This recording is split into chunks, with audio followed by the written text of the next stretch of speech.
Agradeço ao professor Henrique Girão, ao professor Miguel Mano e ao professor Lino Gonçalves o amável convite para participar no curso de Ciências Cardiovasculares do Programa de Doutoramento em Ciências da Saúde da Faculdade de Medicina da Universidade de Coimbra. O tema que me pediram para tratar foi o tema da doença coronária e prevenção cardiovascular. Um tema de grande importância, uma vez que a doença cardiovascular é a causa número 1 de mortalidade global no mundo. Em 2016 faleceram cerca de 18 milhões de pessoas com doença cardiovascular, o que representa 31% das mortes globais, e destas 85% ocorreram por infarto de miocárdio e acidente vascular cerebral. Outro aspecto muito importante é que cerca de 3/4 das mortes cardiovasculares ocorreram nos países de rendimentos moderados ou baixos, ou seja, isto não é um problema dos países desenvolvidos, isto é um problema também dos países em vias de desenvolvimento. Este problema foi recentemente abordado pelo grupo do professor Fuster, que antecipa a publicação dos resultados da carga global das doenças cardiovasculares e dos fatores de risco, e que faz também o comentário de que, para além das mortes, isto correspondeu a 330 milhões de anos de vidas perdidas e adicionais 35,6 milhões de anos vividos com incapacidade. Ora, isto está muito bem representado nestes gráficos, em que as barras salmão traduzem o peso da doença cardiovascular na mortalidade, mas também na mortalidade mais incapacidade, tanto nas mulheres como nos homens. O estudo PURE foi um estudo que nos trouxe muito importante informação sobre esta temática das condições socioeconómicas dos países e de sua relação com as mortalidades cardiovasculares.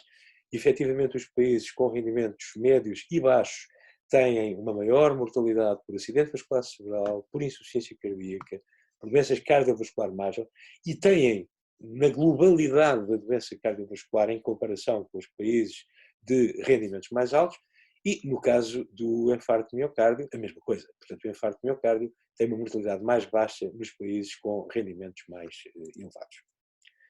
Em Portugal, em 2016, houve 15.123 mortes atribuíveis à aterosclerose, que correspondem a 14,3% da mortalidade global em Portugal continental, e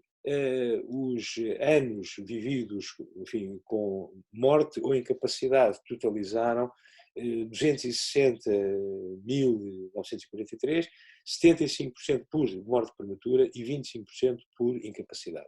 Estes dados são dados ainda não publicados, de um estudo que se chama Os Custos da Aterosclerose em Portugal, de que sou coautor e, portanto, tomei a liberdade de vir fazer aqui esta partilha pública de resultados antecipada. Estão aqui, portanto, alguns destes resultados em números, em que as mortalidades associadas às doenças cardiovasculares são comparadas com as mortalidades globais. E também os anos de vida perdida, que estão expressos neste gráfico de uma maneira muito eloquente, porque a partir, de facto, aqui da quinta, sexta década de vida,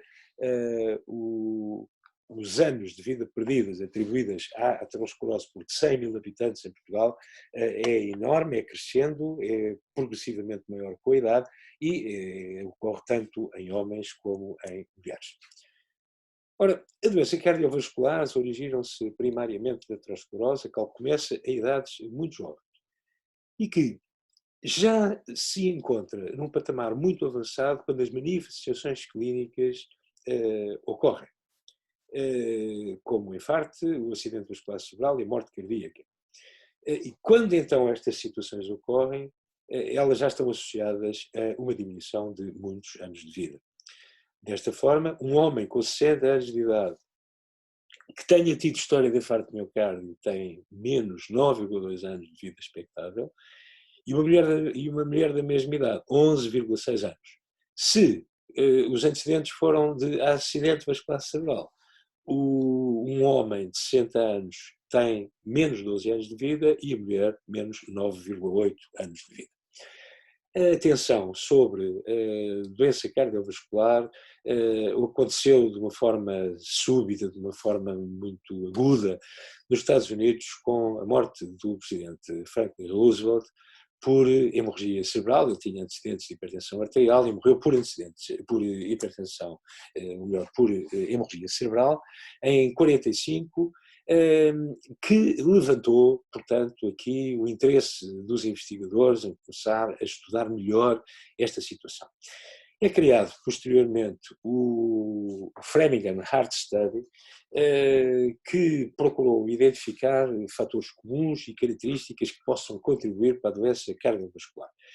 Framingham era uma pequena cidade, perto de Boston, e na proximidade também da Harvard Medical School, e portanto nasceu com uma estrutura e com uma capacidade de análise muito forte desde o início. Já há 3 gerações de populações de doentes estudados, e o conceito dos fatores de risco para a doença cardiovascular foi de facto criada pelo Framingham Heart Study, que publicou resultados pela primeira vez em 1957. Entre esses fatores, a hipertensão, na hipertensão, como no colesterol, na diabetes, desfizeram-se velhos mitos e criaram-se novos conceitos, e na hipertensão havia, por exemplo, o mito de que nos idosos a pressão arterial podia ser normal até um valor que correspondia a 100 mais a idade em milímetros de mercúrio, que significa que uma pessoa com 70 anos podia-se achar como normal ter 170 milímetros de mercúrio de pressão arterial sistólica. Por outro lado, desvalorizava-se a hipertensão sistólica isolada, desvalorizava-se a hipertensão lábil e hipervalorizava-se a hipertensão diastólica,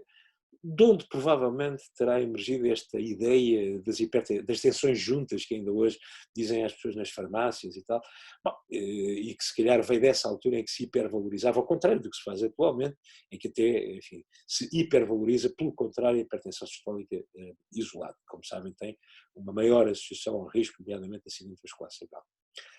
A hipertensão arterial aumenta o risco cardiovascular por 2 a 3 vezes, predispõe por todas as manifestações de doença coronária, incluindo infarto, angina e morte súbita em todas as idades, em ambos os sexos e em todas as raças. E a hipertensão arterial é um fator de risco forte para acidente vascular cerebral, tanto isquémico como hemorrágico. A maior parte dos acidentes vasculares cerebrais são isquémicos, atrotrombóticos, mas o acidente vascular cerebral hemorrágico não está necessariamente relacionado apenas com hipertensões graves, porque ocorre com um número igual nas hipertensões arteriais moderadas. Em doentes com hipertensão arterial moderada, o risco está sobretudo associado a situações coexistentes como diabetes, dislipidemia, hipertrofia ventricular esquerda, e os indivíduos idosos com hipertensão têm frequentemente comorbilidades, e nos indivíduos idosos que integraram o Framingham Heart Study,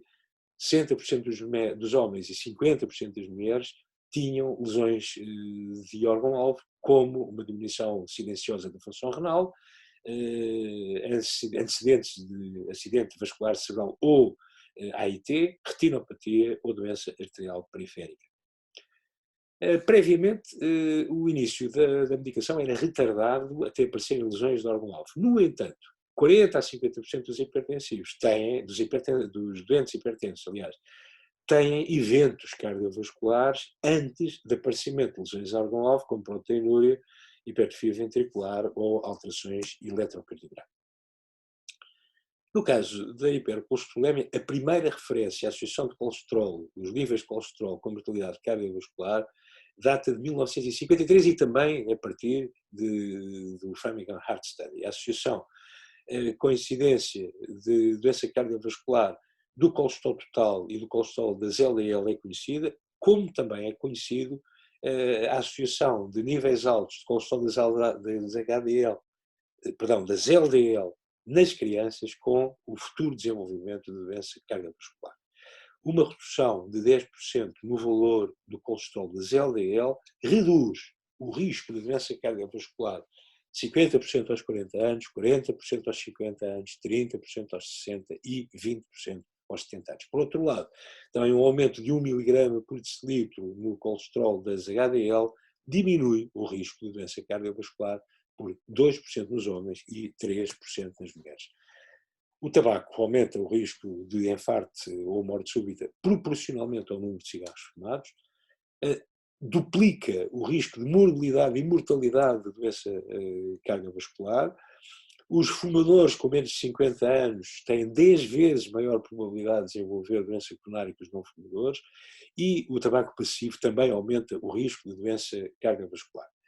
A cessação do tabaco reduz o risco de mortalidade por qualquer causa e de infarto não fatal. A diminuição do risco é imediata, mas o seu desaparecimento é tardio e pode demorar, enfim, 20 anos. 20% dos doentes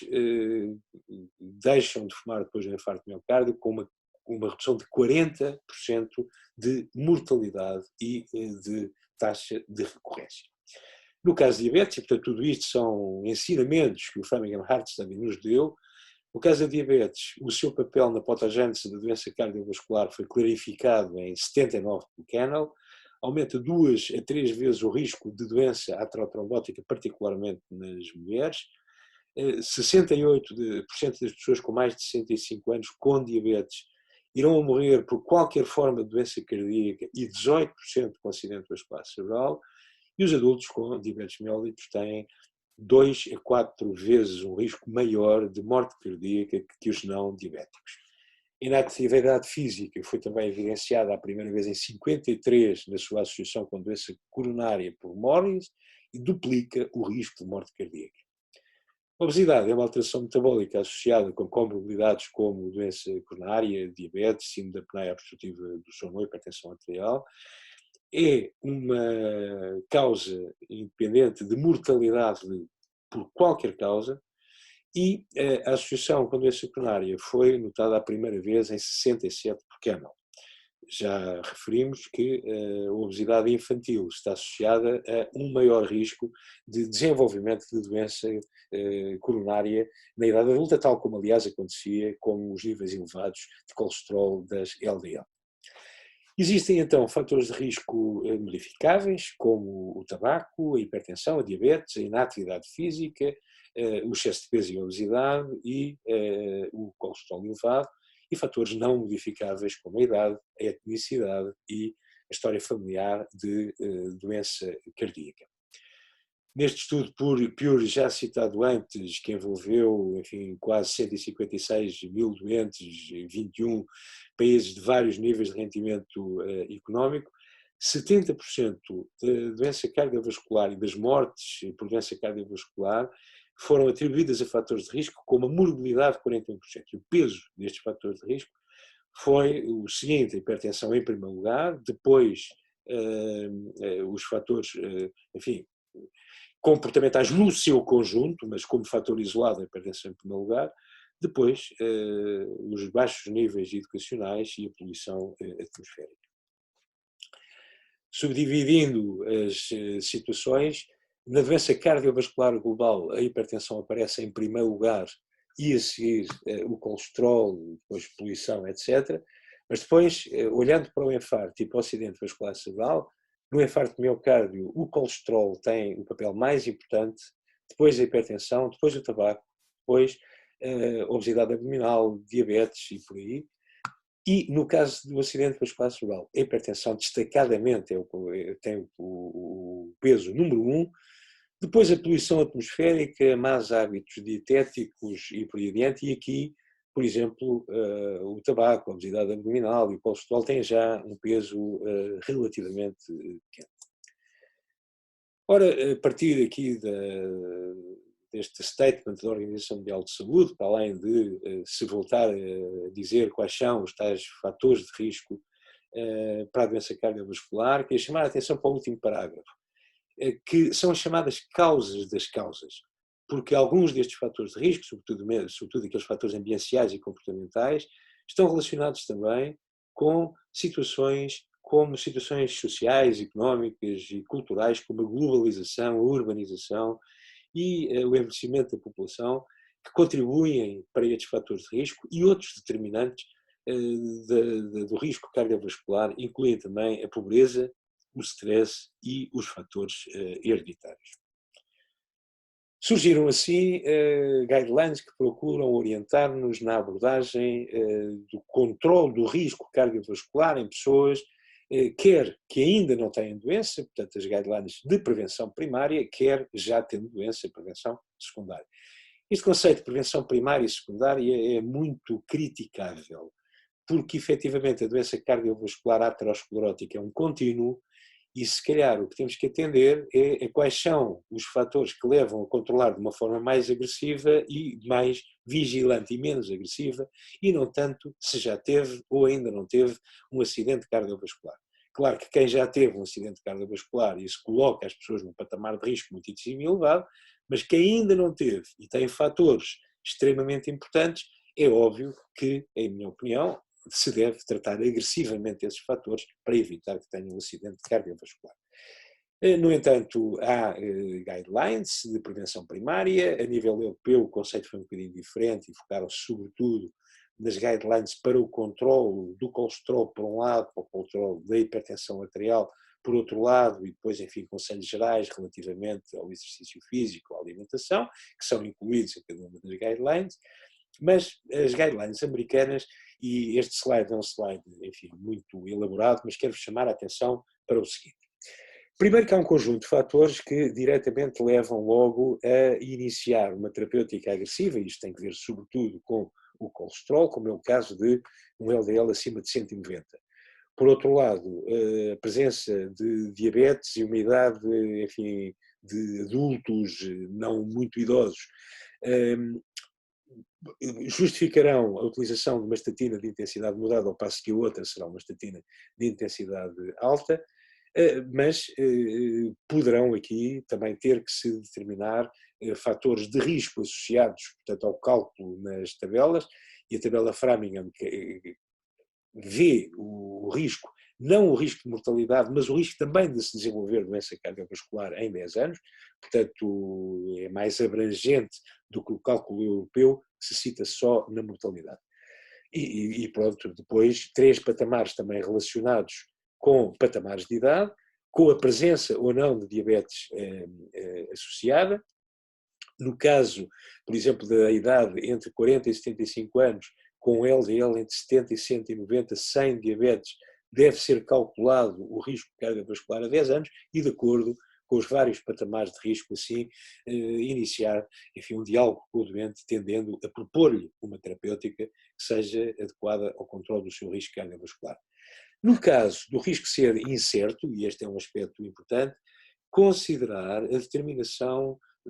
do cálcio coronário. Isto porque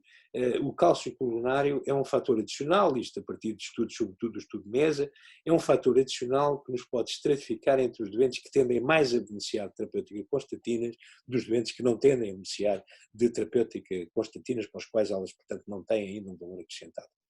Depois, outro conceito extremamente importante é o conceito das situações facilitadoras de risco de doença cardiovascular, como a história prematura de doença cardiovascular, os valores de colesterol das LDLs persistentemente acima de 160, doença renal crónica, o síndrome metabólico, condições associadas às mulheres como a pré-eclâmpsia ou a menopausa precoce, doenças inflamatórias como artrite reumatoide, psoríase, HIV e a etnicidade, sobretudo pessoas com antecedentes, com ancestrais do sul da Ásia.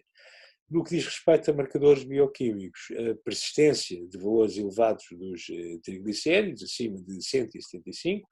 e situações individuais como proteína C reativa elevada, níveis de lipoproteína A pequena elevados, de ApoB também elevados e índice tornozelo-braço baixo. No que diz respeito à pressão arterial, nos Estados Unidos eles defendem valores de pressão arterial mais baixos do que se defende na Europa, talvez exageradamente baixos, porque estes valores propostos pelos Estados Unidos levam a quase uma incapacidade de conseguirmos controlar as pressões arteriais. Enfim, penso que no que diz respeito à hipertensão, as propostas europeias serão talvez mais equilibradas, mas no que diz respeito à prevenção primária, tendo a reserva relacionada com esta história da prevenção primária e secundária, penso que é razoável o que é proposto. E aqui há então 10 mensagens para levar para casa. A primeira delas é que o que é mais importante para prevenir a doença aterosclerótica é promover um estilo de vida saudável durante a vida, que uma conversa de equipa, um approach de equipa é uma estratégia eficaz para a prevenção e que temos que ter em conta quando se vão propor decisões terapêuticas, determinados determinantes sociais que podem afetar os indivíduos. Depois, no caso das pessoas entre 40 e 75 anos de idade, devem-se fazer as tais avaliações do risco de doença cardiovascular a 10 anos e depois decidir, de acordo com o cálculo desse risco e propor ou não terapêuticas farmacológicas para além das mudanças de estilo de vida, terem atenção os tais fatores facilitadores do risco que podem ajudar a tomar decisões, tal como a avaliação do score de cálcio nos casos em que não é claro se se deve ou não iniciar uma terapêutica mais agressiva. Para todos os adultos deve-se propor uma dieta saudável, que no fundo é uma dieta que é recomendada, a dieta saudável é muito parecido com o padrão da nossa dieta mediterrânica.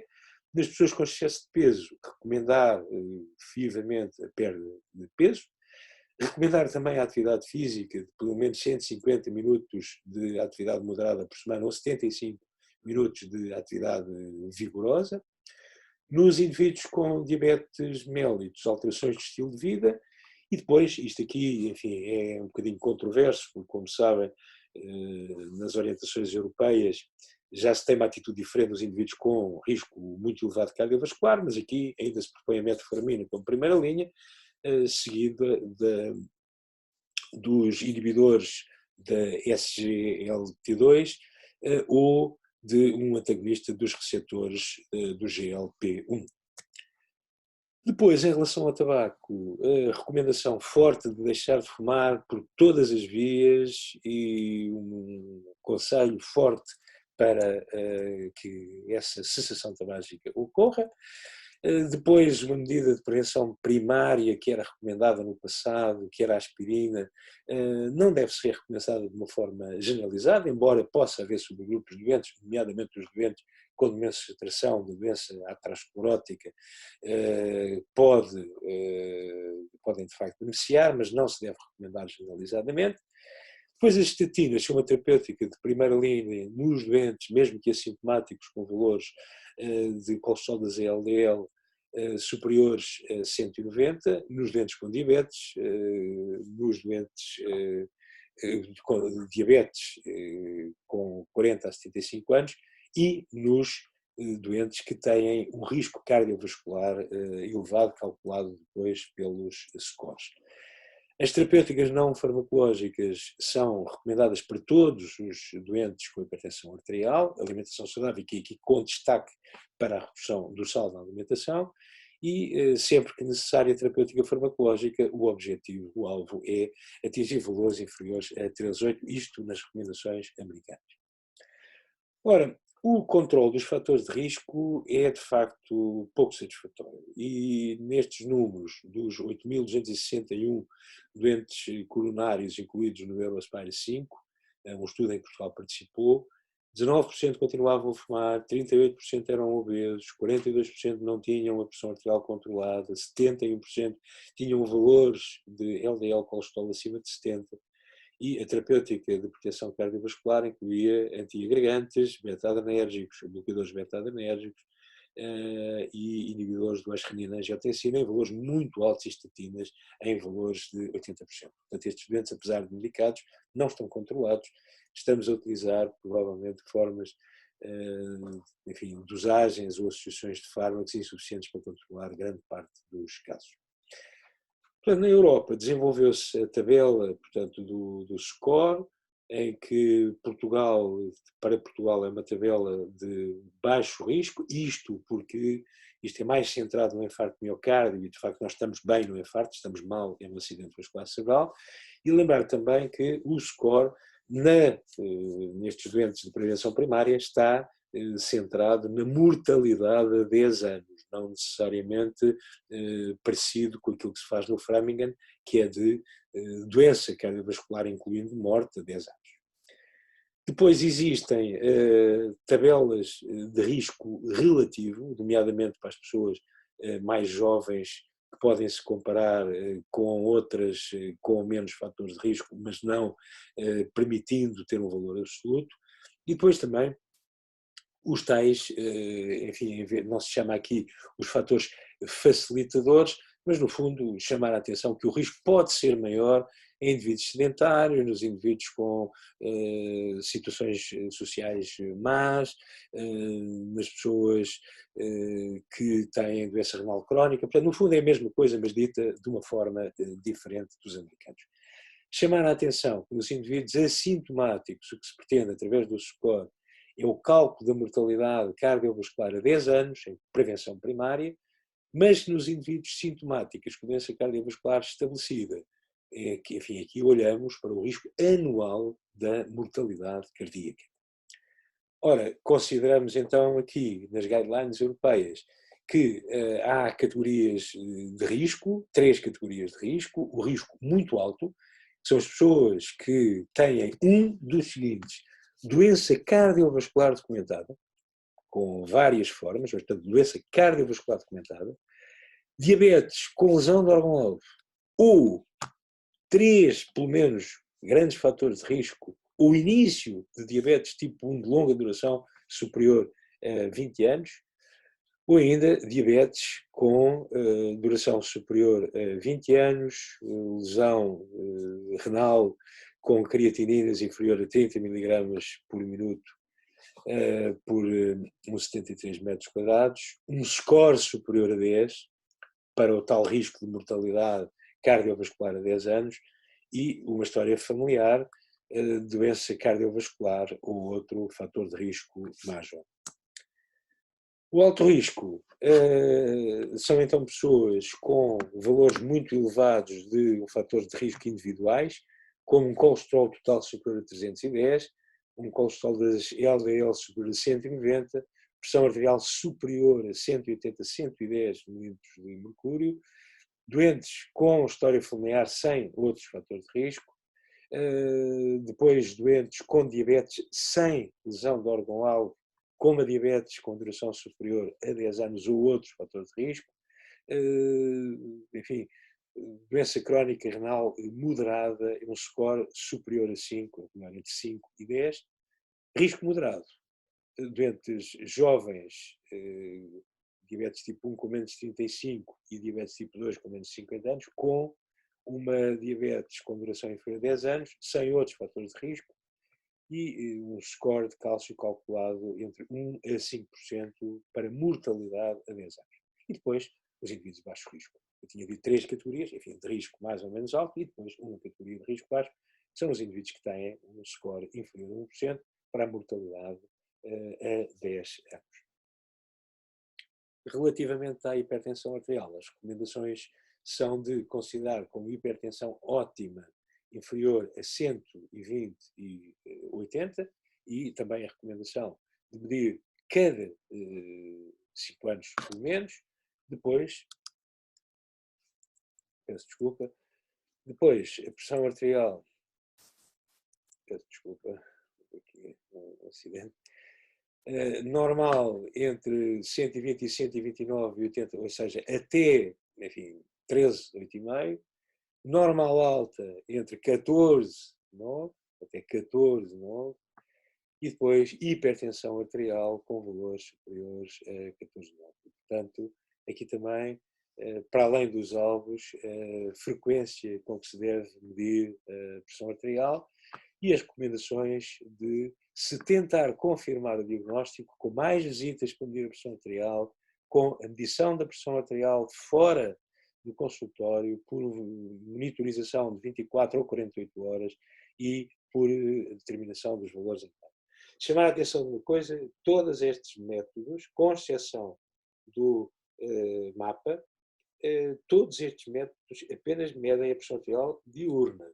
E só o MAPA é que permite medir a pressão arterial noturna. E a pressão arterial de noite, a hipertensão noturna, é um importantíssimo marcador de prognóstico e, portanto, eu diria que na avaliação do hipertenso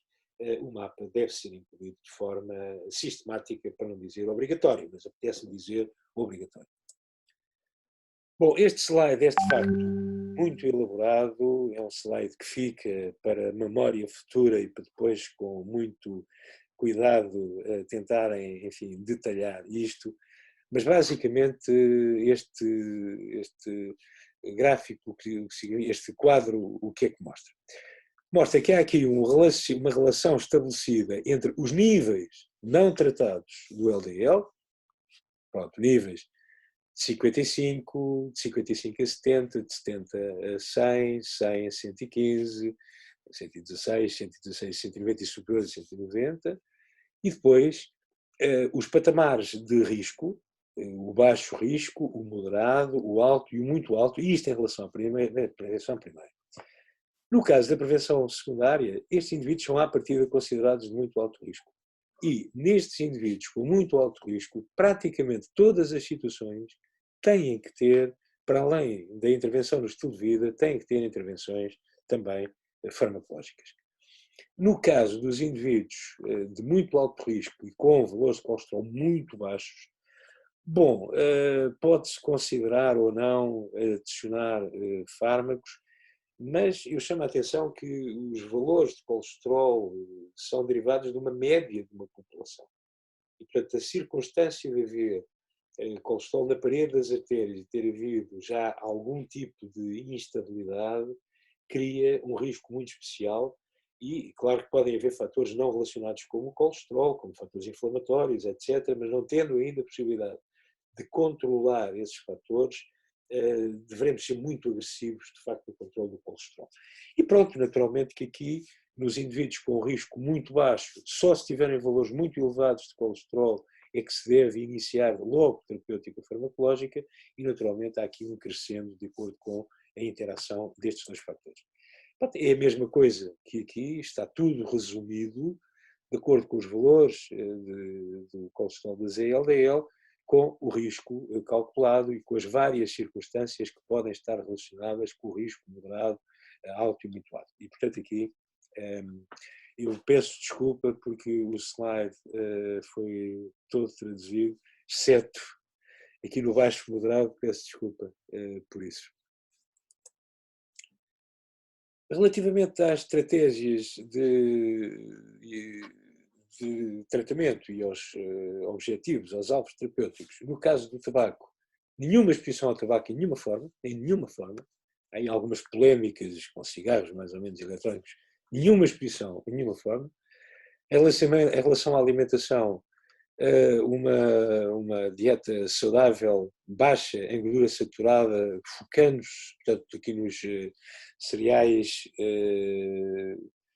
integrais, nos vegetais, na fruta e no peixe.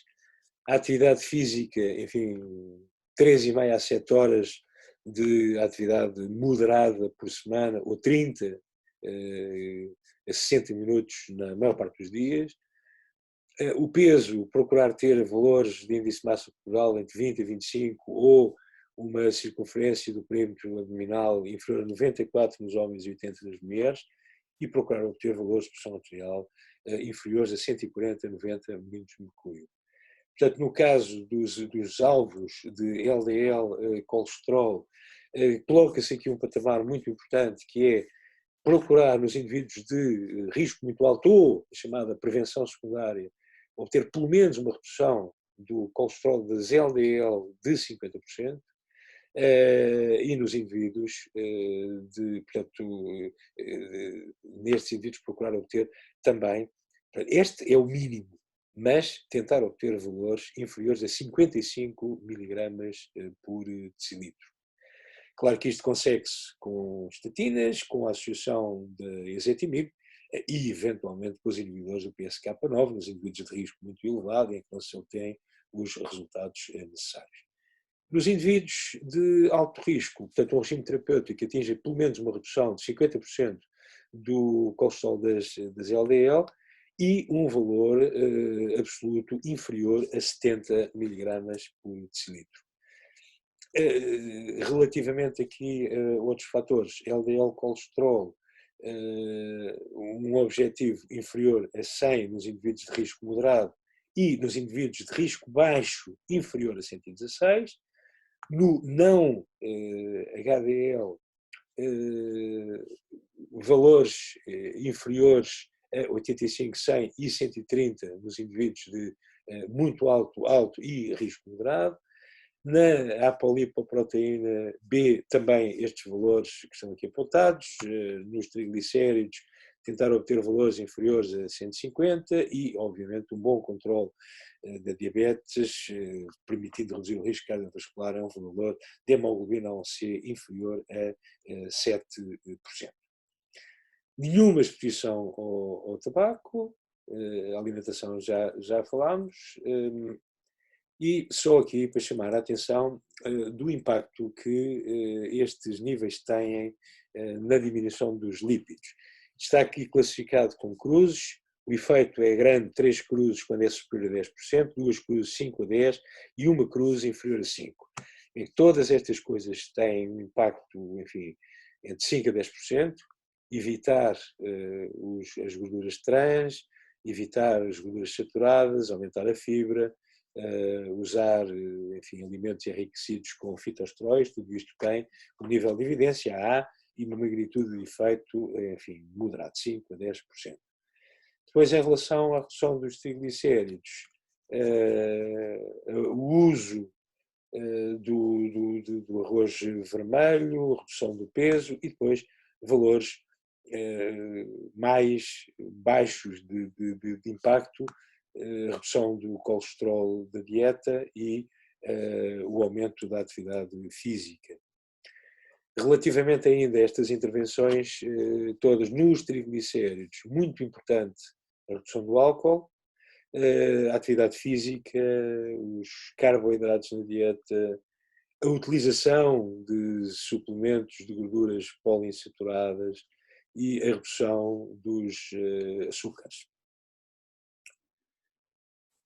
Pronto, aqui também tentando elevar os níveis de HDL, o que não é habitualmente fácil. A medida mais eficaz costuma ser o aumentar a atividade física, também evitar as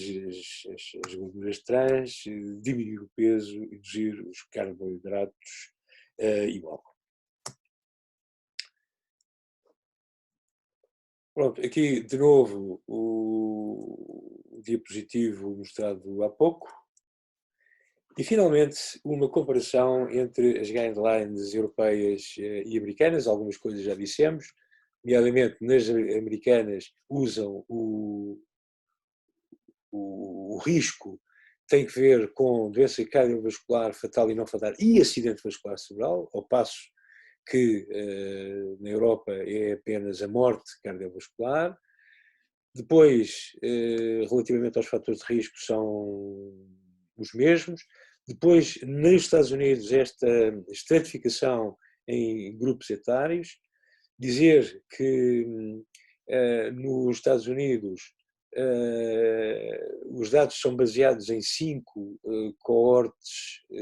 seguidos prospectivamente e na Europa são baseados em 12 coortes europeus. Depois, os riscos de categorias, portanto, ou melhor, as categorias de risco também, enfim, diferem, mas têm muitos pontos de proximidade. É evidente que estamos aqui a falar de coisas diferentes, porque o risco é diferente. Portanto, aqui é o risco fatal e não fatal, e aqui é o risco de mortalidade. E, portanto, aqui as coisas não são necessariamente comparáveis, embora estamos a falar das mesmas realidades, mas focadas em coisas diferentes. Depois, esta ideia dos fatores facilitadores de risco, que são também um bocadinho diferentes e que são mais detalhados nos Estados Unidos do que na Europa, embora na Europa entrem com fatores como, por exemplo, a hipertrofia ventricular esquerda e a fibrilação auricular, que não entram nos fatores americanos. Eu penso que o conhecimento das duas guidelines é importante porque de uns tiram-se coisas, de outros tiram-se coisas. O índice tornozelo-braço é valorizado, portanto, nas guidelines americanas. Na Europa, valoriza-se a carga da placa, quer arterial, portanto, carótida ou femoral, e, portanto, valoriza-se mais isso, a evidência da aterosclerose por Doppler carotídeo ou femoral, e relativamente ao cálcio das coronárias. Nos Estados Unidos eles são mais enfáticos, se o suporte de cálcio for elevado deve-se ter uma atitude também mais agressiva. Na Europa tem-se uma atitude um pouco mais moderada, mas considera-se que pode ser um modificador de risco e não há nenhum comentário relativamente ao valor preditivo negativo de um suporte de cálcio de 0, que nos Estados Unidos se dá muita importância, defendendo que não há necessidade de fazer estatina numa pessoa que tenha um suporte de cálcio de 0. Pronto, depois, em relação aos objetivos terapêuticos, eu já não iria aqui detalhar muito. Nos Estados Unidos ainda ficaram por aquele patamar dos 70, na Europa já se irá para patamares mais altos, mas chamar a atenção também de que existe aqui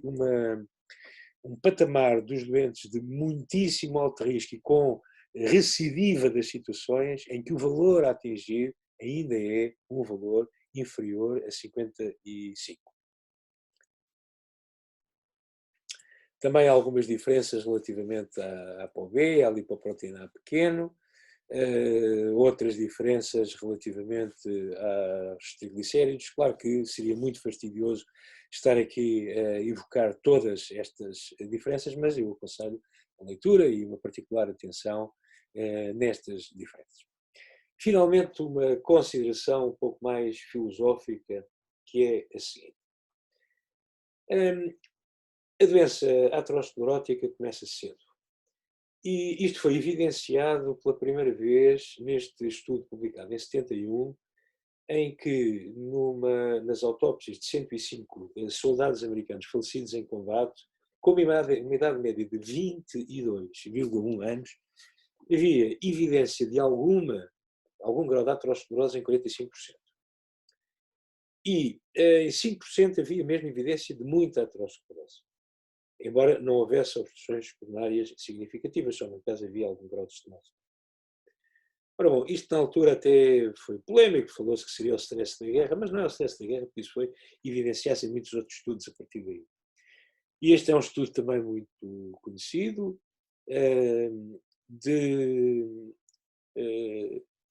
que em indivíduos jovens se encontram lesões ateroscleróticas muito importantes, quer estrias lipídicas, quer mesmo lesões já procedentes para o interior do lume. Isto, as estrias lipídicas, enfim, aos 20 anos, até antes disso, mas depois lesões já procedentes em idades tão jovens como esta, e aos 30 anos, muitas lesões já, portanto, correspondendo já aqui a uma percentagem grande de pessoas que nestas idades tão jovens já têm. Ora, um conceito que recentemente é evidenciado é o conceito de que, ao contrário do que se pensava, que o infarto de miocárdio ocorre geralmente em placas moderadas, não obstrutivas, que estabilizam, não é bem assim e há muita evidência de que há uma progressão rápida da placa aterosclerótica nos meses ou nas semanas anteriores a um evento agudo. De facto, haverá uma altura relativamente silenciosa, mas depois há uma aceleração rápida desta placa, deste crescimento, a aceleração esta que predispõe ao aparecimento do evento agudo. E isto está aqui muito bem elucidado, com vários estudos em que situações crónicas, a estenose luminal é moderada e não evolui, até que 3 meses antes do infarto de miocárdio, quando existe depois instabilização, há um grande crescimento da placa aterosclerótica, até depois de infarto de miocárdio, sobretudo nos infartos que fizeram trombólise ou que fizeram trombectomia, a placa residual é geralmente uma placa importante. Isto acontece em 70% dos casos, a placa residual é uma placa importante, o que reforça esta ideia de que mesmo placas que evoluíram lentamente, depois têm uma progressão rápida numa determinada fase, geralmente de uns meses anteriormente ao infarto do miocárdio. De facto, a progressão da doença coronária pode fazer-se nestas duas fases, uma fase de quase não progressão e depois uma fase de progressão e de agravamento lento, mas depois também pode haver outra evolução, que é a evolução da estabilização e a evolução no sentido da regressão. E existem estudos, quer estudos baseados em ecografia intracoronária, quer estudos baseados em angiografia, que sugerem poder haver regressão das placas, e essa regressão das placas também parece ser proporcional aos níveis muito baixos de LDL que se conseguem atingir com as várias terapêuticas e os vários regimes terapêuticos. E, portanto, isto enfatiza a ideia de que uma atitude agressiva para controlar a progressão da doença aterosclerótica a partir do momento que se detecta a doença aterosclerótica é uma atitude recomendável. Pessoalmente, sou muito a favor desse tipo de atitude e, portanto, sou a favor é que, para além da determinação clássica, a partir das tabelas, do risco, eu diria, do risco comunitário, do risco epidemiológico de doença cardiovascular, a avaliação objetiva da presença de placas, quer nas carótidas, ou nas femorais, ou nas coronárias, através da detecção do suporte de cálcio, é um fator de extrema importância. Pessoalmente acho que esses doentes devem ser tratados de forma agressiva, porque não se ganha nada em ter uma atitude contemplativa. Finalmente, e portanto termino com estas notas do CDC, que ultimamente tem vindo a ser muito falado a propósito do Covid. Portanto, quais as recomendações, alterações do estilo de vida, tal dieta saudável,